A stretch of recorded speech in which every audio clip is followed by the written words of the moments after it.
Hello friends, welcome back to my channel.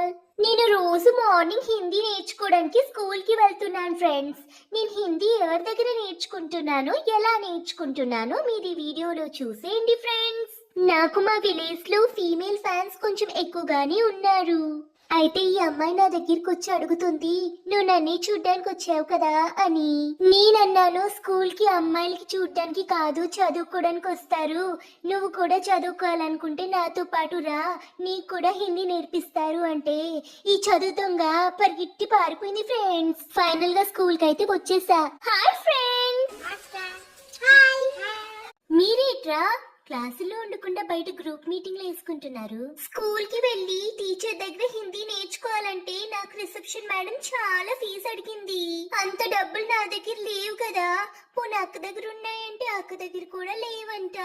అందుకనే teacher రాకముందు students దగ్గరే హిందీ నేర్చుకోవాలని డిసైడ్ అయ్యాను ఫ్రెండ్స్. ఈ కొన్నాళ్ళ నుంచి నేను ఇలానే హిందీ నేర్చుకుంటున్నా. ఇది మా క్లాస్ రూమ్ బోర్డ్. యాక్చువల్ గా ప్రీ ప్రైమరీ క్లాసెస్ కి వెళ్లకుండా డైరెక్ట్ గా ప్రైమరీ క్లాసెస్ కి వచ్చేస్తున్నాను.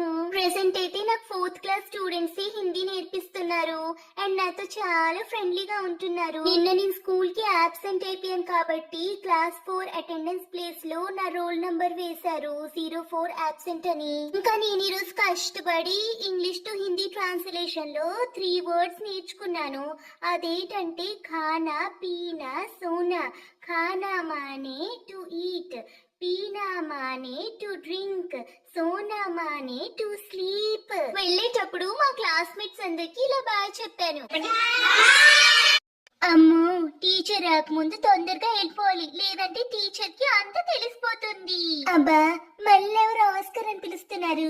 ఓరిని ఏషలు, వీళ్ళు క్లాస్ రూమ్ కి మళ్ళీ రేపు రానయ్య ఏంటి? అక్క, పద ఇంటికి పోదాం, నాకు చాలా టైర్డ్ గా ఉంది. ఈ అమ్మాయిలు ఏంటబ్బా లేట్ గా స్కూల్ కి వస్తున్నారు, స్టైల్ గా ముస్తాబులయ్యి. ఆస్కర్, నీకు అవన్నీ ఎందుకు, పద ఇంటికి. సరే అక్క. అక్క, ఆ పార్సల్ ఇవ్వా, నేను అన్బాక్సింగ్ చేస్తాను. సరే, జంప్ చేసి తీసుకో. ఇంక నువ్వు అలా అంటే నేను ఆగుతానా అక్క? థ్యాంక్ యూ అక్క, నేను ఇంకా అన్బాక్సింగ్ చేసుకోవచ్చు. హమయ్య, ఫైనల్ గా నాకు ఈ పార్సల్ ఇచ్చింది మా అక్క అన్బాక్సింగ్ చేయడానికి. మరి ఇంకిందలో ఏముందో అన్బాక్సింగ్ చేసాకే తెలుస్తుంది. మేబీ నా డాగ్ ట్రీట్స్ ఉన్నాయేమో. జాగ్రత్త పడాలి, మా అక్క మూడు మారిపోయి పార్సల్ లాక్కుంటే నేనేం చేస్తాను మరి. అందుకని తీసుకొని చైర్ లోపల దూరాను. మీకు చెప్పాను కదా ఫ్రెండ్స్, చెప్పానా? అదిగో మా అక్క మళ్ళీ నాకు పార్సల్ అడుగుతుంది, నేను అస్సలు ఇవ్వను. వామ్మో, ఇదేదో నా డాగ్ ట్రీట్స్ లా లేదు, బ్రిలారే అట. మళ్ళీ చెయ్యకో తలకో రాసి